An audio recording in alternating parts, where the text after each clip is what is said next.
నాకు ఎకరాలు 10,000 బోనస్ ఇయ్యు, నాకు గిట్టుబాటు అవుతుంది. ఆ ఆలోచనే లేదా?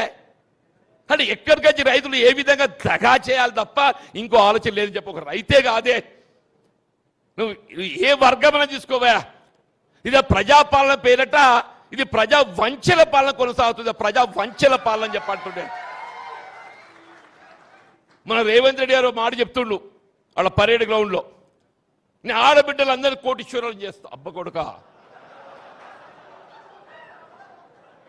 కోటీశ్వరులు అద్దురా, లక్షాధికారులను చేయి. కోటీశ్వరులు వద్దు, మా ఆడబిడ్డలు చెల్లెలను ఏదైతుందో లక్షాధికారులు చేయవా, చేస్తుండవా? మనకేం చెప్పిండు?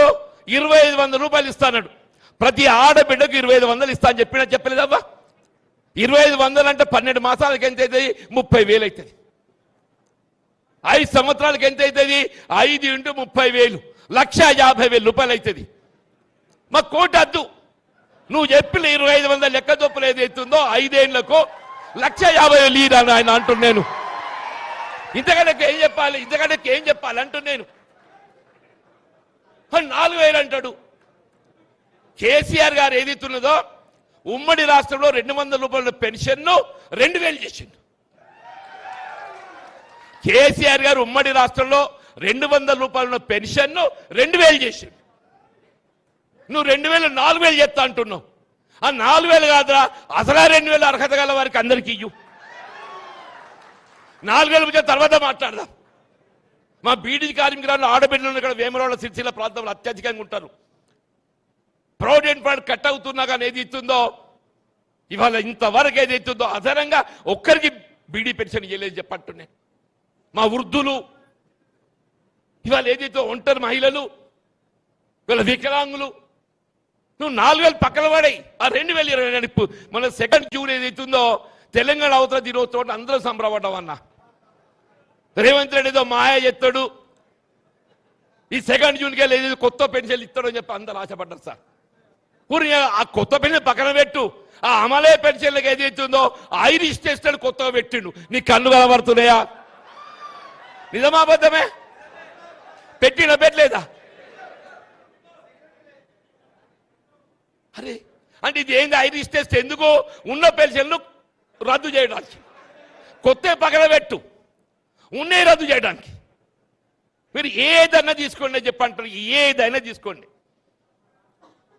వీళ్ళ తెలంగాణ భవిష్యత్తు ఏదైతుందో యువత వీళ్ళ కేటీఆర్ వైపు ఎందుకు చూస్తున్నారే? ఆయన యువకుడు కాబట్టి ఏదైతుందో ఈ తెలంగాణ యువత భవిష్యత్తు తీర్చిదిద్దగలిగేటువంటి ఒక సామర్థ్యం, ఆలోచన కేటీఆర్ గారికి ఉందని చెప్పని వారి నాయకత్వం వాళ్ళు కోరుకుంటున్నాను చెప్పంటున్నాను నేను. యువత ఏం కావాలి? చదువు కావాలి, చదువు కావాలి. నిరుద్యోగ యువతకి ఉపాధి అవకాశాలు కావాలని చెప్పి అంటున్నా. అంటే ఇంటిగ్రేటెడ్ రెసిడెన్షియల్ స్కూల్ పేరు పెట్టిండే దానికి. ఏం పేరే?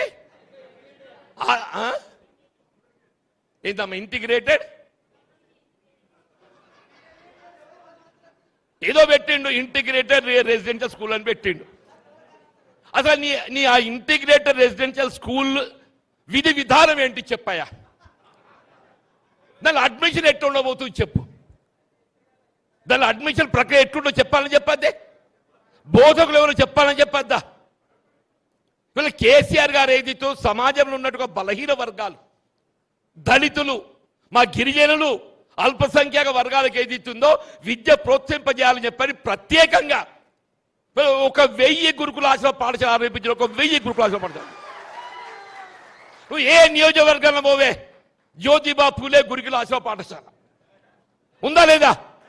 జ్యోతిబా పూలే గురుకులాశ్రమ పాఠశాల ఉందా లేదా అంటున్నాను.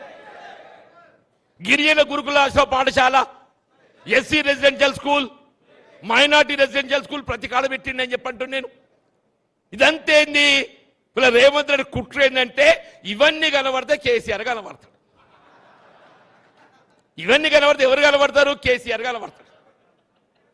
కేసీఆర్ కనబడకూడదు చేయాలని ఏంటి?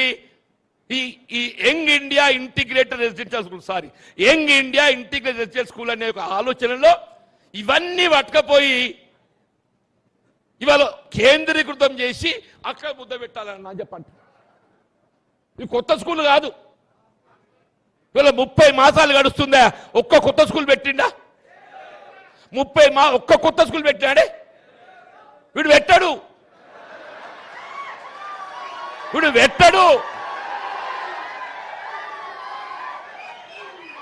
వీడు ఉన్న స్కూల్లో మాయం చేస్తాడు. వీళ్ళ గత బీఆర్ఎస్ ప్రభుత్వం కేసీఆర్ గారు ఆరంభింపజేసినటువంటి విద్య, ఇలా ప్రాథమిక హక్కు, రాజ్యాంగం కల్పించిన హక్కు, బాబాసాహెబ్ బిఆర్ అంబేద్కర్ గారి యొక్క ఆలోచన విధానానికి అనుగుణంగా ఏదైతుందో కేసీఆర్ గారు మరి విద్య ప్రోత్సహించాలని చెప్పి ఆలోచన చేస్తే, ఈ దుర్మార్గుడు ఏదైతున్నదో మరి ఏమన్నా నాకు దోస్తు లేదే, నా అటువంటి వాళ్ళు బయటకు వెళ్ళగొడతాడే. నాకు అప్పుడప్పుడు అనిపిస్తుంది, మా లక్ష్మీనరసింహరావు ఏమన్నాడు 25 ఏళ్ళు అనుబంధం అన్నాడా, ఆయనతో 25 ఏళ్ళు, కాంగ్రెస్తో నాకు 40 సంవత్సరాల అనుబంధం అని చెప్పి అంటున్నాను. ఈ 4 దశాబ్దాలు నేను కాంగ్రెస్ పార్టీ పెంచి పోషించిన, 4 దశాబ్దాలు కాంగ్రెస్ పార్టీ బలోపేతం కావడానికి కొరకు ఏదైతుందో నా కృషి, నా చెమట ఉందని చెప్పంటాను.